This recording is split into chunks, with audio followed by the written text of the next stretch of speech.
Bismillahirrahmanirrahim. Assalamualaikum warahmatullahi wabarakatuh. Alhamdulillah. Alhamdulillahilladzi wa kafa wa sholli ala sayyidil Mustafa wa ala alihi wa sahbihi ajma'in. Asyhadu an la ilaha illallah wa asyhadu anna rasulullah la nabiyya ba'da. Allahumma shalli wa sallim ala nabiyyina Muhammad sallallahu alaihi wasallam وعلى آله وصحبه ومن تبعهم بإحسان إلى يوم الدين. رب اشرح لي صدري ويسر لي أمري واحلل عقدة من لساني يفقهوا قولي. اتقوا الله حق تقاته ولا تموتن إلا وأنتم مسلمون. Jemaah salat zuhur yang dirahmati Allah Subhanahu wa taala, sama-sama kita panjatkan syukur kita kepada Allah Subhanahu wa taala siang hari ini. Insyaallah luar biasa Allah memberikan keberkahan kepada kita dengan teriknya matahari sehingga kita semakin yakin bahwa Allah Subhanahu wa taala selalu bersama kita. Dan juga kita berselawat dan berdoa kita supaya kita Nabi Muhammad sallallahu alaihi wasallam serta keluarganya, para sahabat dan juga mereka yang selalu berusaha istiqamah mengikuti jejak-jejak Rasulullah sampai berkiamat nanti. Jemaah salat zuhur Masjid Asy-Syifa yang dirahmati Allah Subhanahu wa taala, pada kesempatan siang hari ini izinkan saya untuk bersama-sama sharing mengenai hadis yang ke-8. Tentunya hadis ini sangat masyhur, sangat populer di tengah-tengah kita dan kita sudah menghafal. Hadis ini hadis yang diriwayatkan oleh Ammar dan Ammar bin Bukhari Muslim. An Ammar radhiyallahu anhu anna Rasulullah SAW qala, dari Ibnu Ammar radhiyallahu anhu bahwasanya Rasulullah SAW bersabda, umirtu an uqatila an-nas hatta yashhadu an la ilaha illallah. Bahwasanya Rasulullah SAW bersabda, umirtu an uqatila an-nas, kata Rasulullah, aku diperintahkan untuk memerangi an-nas, manusia, hatta hingga yashhadu, mereka bersaksi alla ilaha illallah, tidak Tuhan selain Allah Subhanahu wa taala, wa anna Muhammadan, dan sesungguhnya Muhammad itu Rasulullah sallallahu, wa yuqimus salata, dan mendirikan salat, wa yu'tuz zakata, dan menunaikan zakat.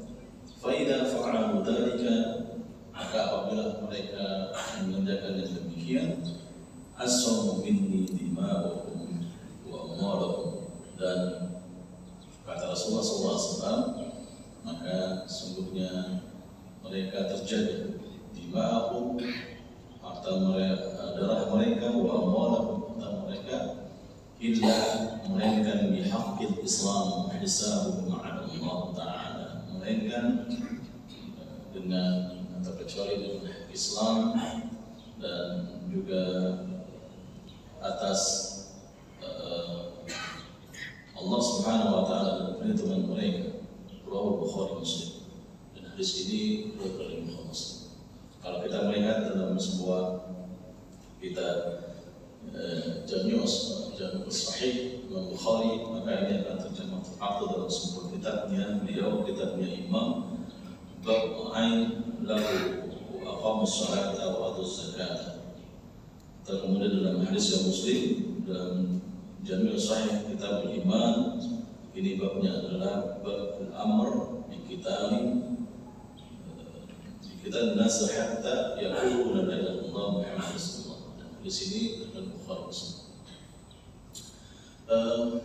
Jamaah sallallahu taala, hadis masyhur ini kita akan memahami bersama-sama. Yang pertama, tentunya banyak mengira di antara kita, sebagian kita mengira bahwa Rasulullah SAW ini diperintahkan oleh Allah Subhanahu wa taala hanya khatib, hanya perintah berperang. Jika orang yang tidak mau beriman kepada Allah, perang.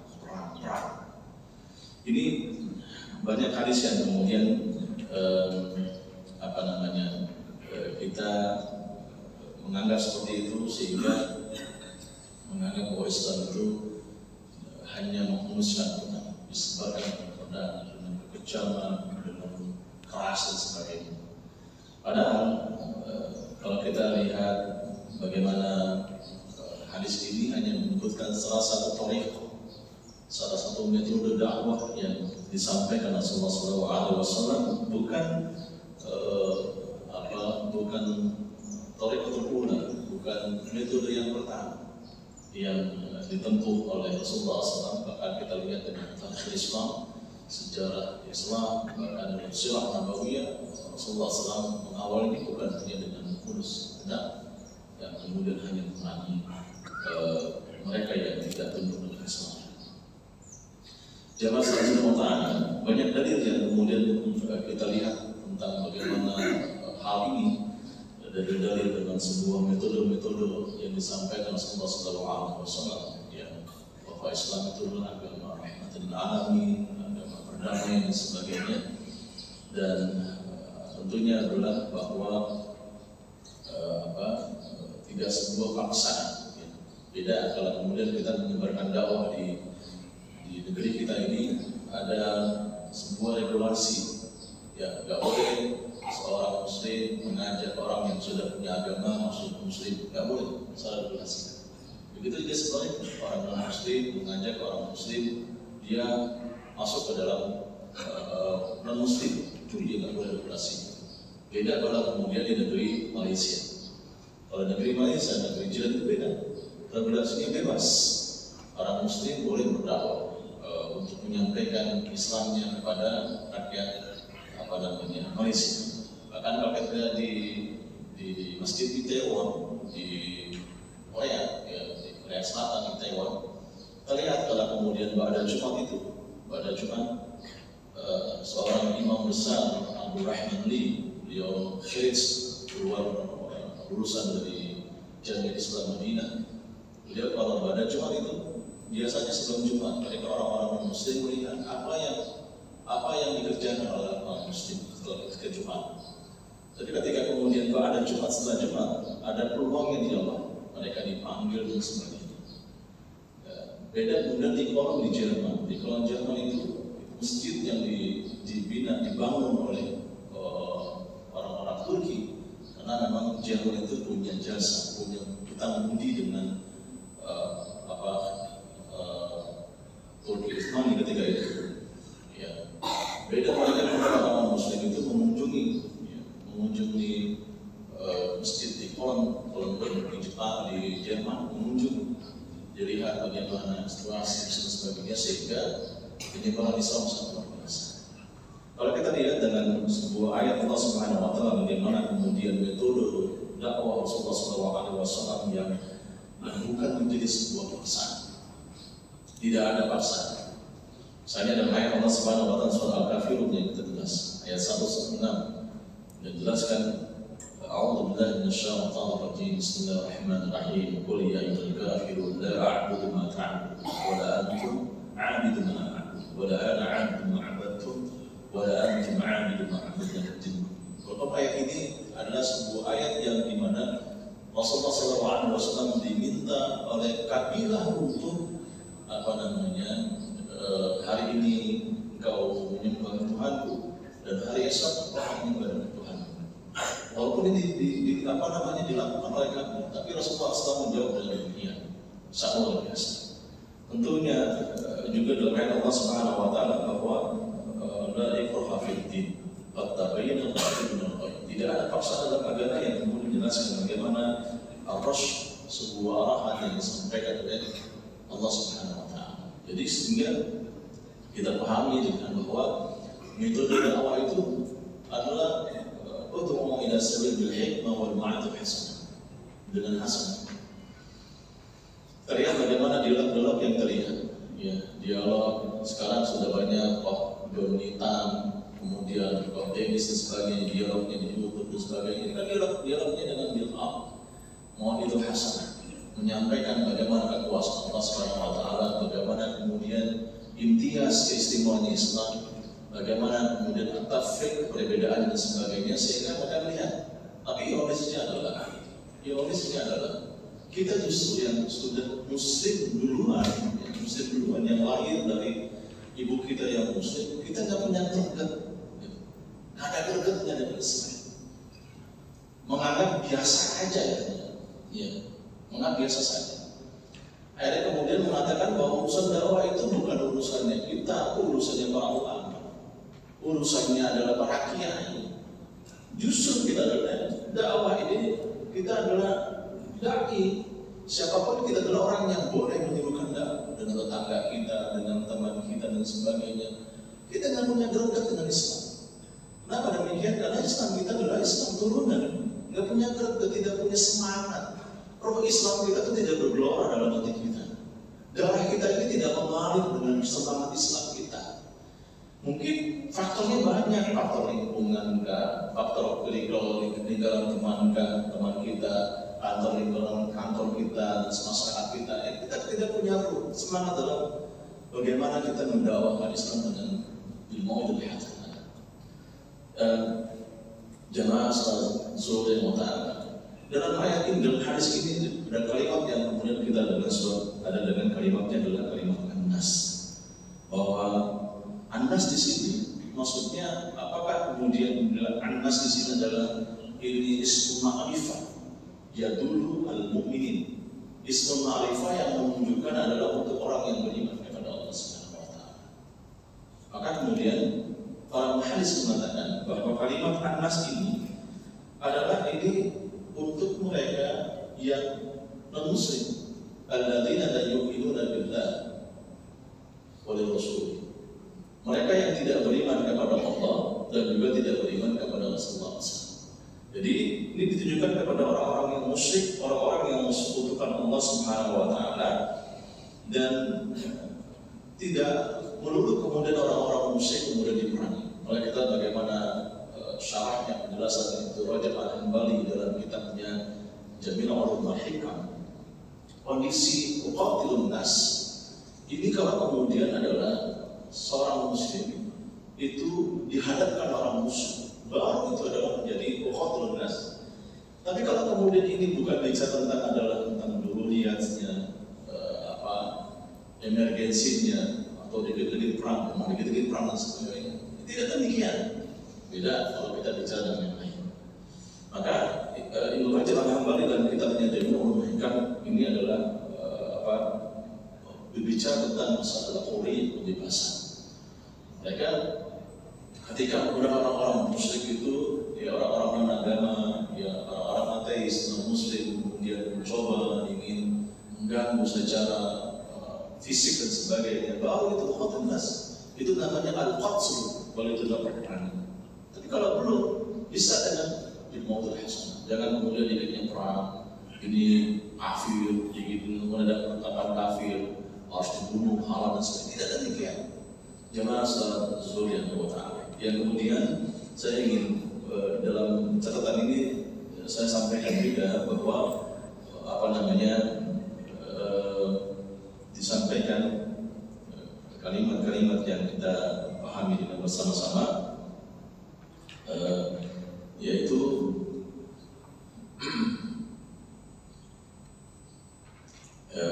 hadis yang ini adalah menegaskan bahwa tentang bagaimana orang itu terjaga terhadap hartanya, darahnya, kalau dia bersyahadat. Jadi kalau kemudian seorang muslim dengan muslim satu sedang teriak takbir, sedang takbir, demikian. Ini sering kita temukan orang-orang yang kemudian ya sama-sama muslim, ya, ini diaduk domba dan sebagainya. Ini takbir sehingga kemudian mengharapkan sebagainya. Atau kemudian kita banyak temukan di tahun yang lalu orang yang kemudian melakukan demonstrasi, ada kemudian seorang ulama di Indonesia mengatakan halal hukumnya darahnya orang demonstrasi. Ini masya Allah luar biasa. Kalau kemudian sudah bersyahadat, kita tidak boleh saling tumpah dan sebagainya. Karena adalah innamal mu'minuna ikhwah fa aslihu baina akhawaykum. Orang yang beriman kepada Allah Subhanahu wa taala itu bersaudara. Apapun dia madhabnya, apapun dia adalah perbedaan madhabnya, furu'nya, masalah furu' dan sebagainya. Kemudian dia tidak tahlilan, dia tidak qunut, dia sedang kita. Ya, itu masalah furu', kecuali masalah akidah. Ya, masalah akidah. Maka itulah kemudian melarang kemudian kita mengganggu sesama muslim, yang mengganggu sebagainya. Allah Subhanahu wa taala sampaikan kepada kita dalam surat Al-Ahzab ayat 50, wa na'udzu billahi minasyaitonir rajim, walladzina yu'dzuna al-mu'minina wal mu'minat. Kata Allah Subhanahu wa taala, walladzina yu'dzuna al-mu'minina wal mu'minat, dan orang-orang yang menyakiti, mereka yang menyakiti orang-orang mukmin wal mu'minat, dan juga mukmin perempuan, bi ghairi ma taksabu, tanpa ada sesuatu kesalahan, alasan apa? Salah. Maktasabu faqad ihtamalu buhtanan wa itsman mubina. Kata Allah Subhanahu wa taala, kalau tanpa kesalahan kemudian kita menyerang, menyakiti mereka, apa yang lakukan mereka, maka kata Allah Subhanahu wa taala, orang-orang yang menyakiti itu adalah ini menanggung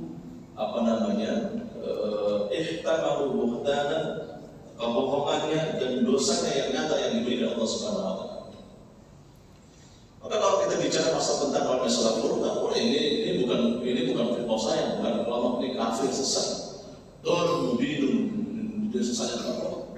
Ini sejelas yang disampaikan oleh Rasulullah SAW. Bahkan Rasulullah SAW dalam hadis Bukhari ini kita mengharamkan mengganggu kehormatan seorang muslim, mengganggu kehormatan seorang muslim dan hartanya darahnya sesama muslim. Dan ketika ini adalah Rasulullah SAW menyampaikan saat Rasulullah melakukan khutbatul wada, insan Rasulullah SAW khutbah perpisahan Rasulullah SAW, sampai Rasulullah SAW kama qala fa inna dima'akum wa amwalakum wa a'radakum bainakum haram.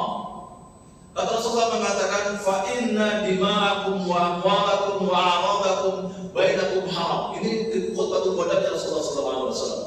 Kata Rasulullah SAW, maka sesungguhnya adalah dima'akum, darah kalian, wa amwalakum, dan juga adalah harta kalian, wa a'radakum, kehormatan kalian.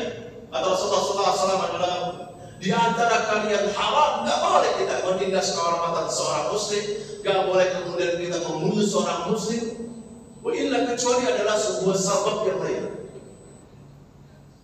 Ya. Misalnya ada seorang yang kemudian dia keluarganya dibunuh seorang muslim saja, atau kemudian ibunya diperkosa oleh seorang muslim, kemudian seorang anaknya ingin membelanya luar biasa pada ibunya yang diperkosa oleh muslim, bolehkah kemudian? Ini beda hal, fikirnya lain, fikirnya beda lain yang kita bicarakan demikian. Maka tentunya Rasulullah SAW sungguhnya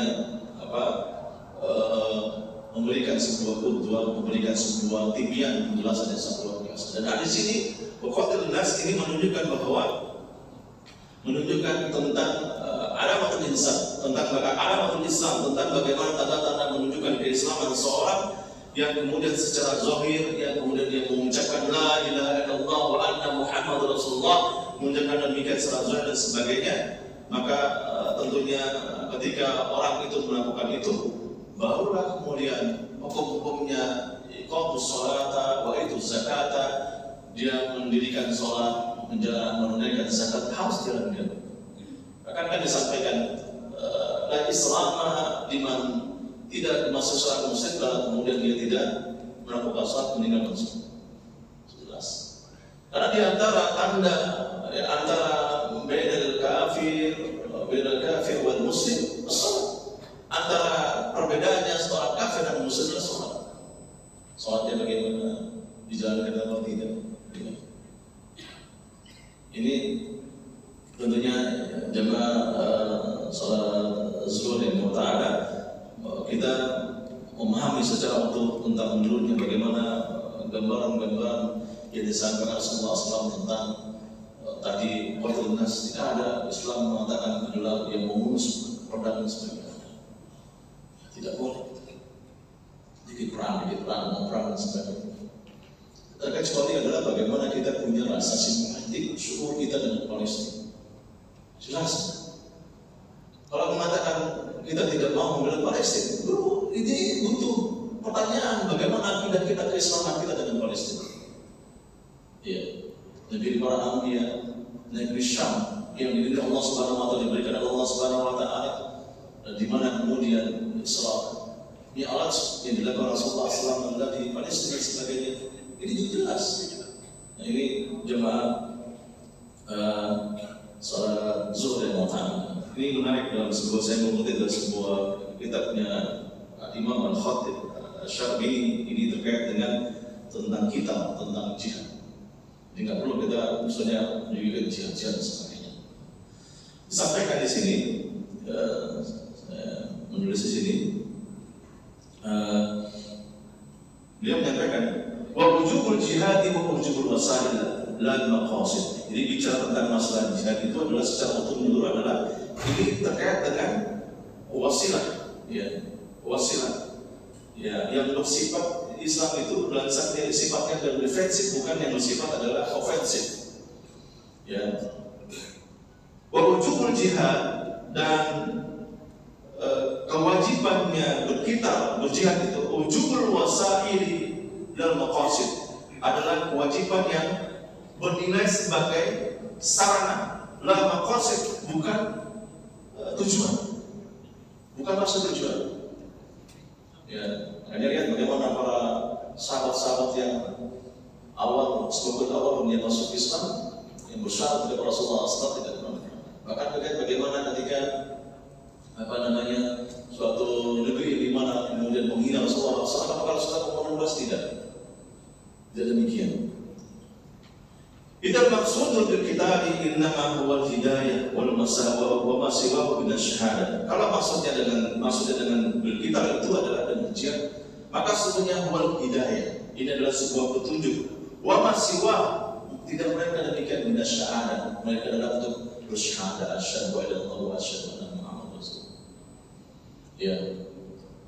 Wa ma qatalul kufar falaysa bimaksudin hatta law amkana al-hidayah bi qawl dalil bi ghairi jihadin kana awla jihad. Kata dia mengatakan wa ma qatul jihad kufar, kalau kemudian menjihad orang-orang kufar falaysa bimaksudin, bukan maksudnya itu untuk hatta melainkan law amkana al-hidayah. Ini hanya untuk berbicara tentang hidayah, petunjuk dari Allah Subhanahu wa taala. Bi qawl dalil, dari dalil bighairi jihadin karena awal jihad.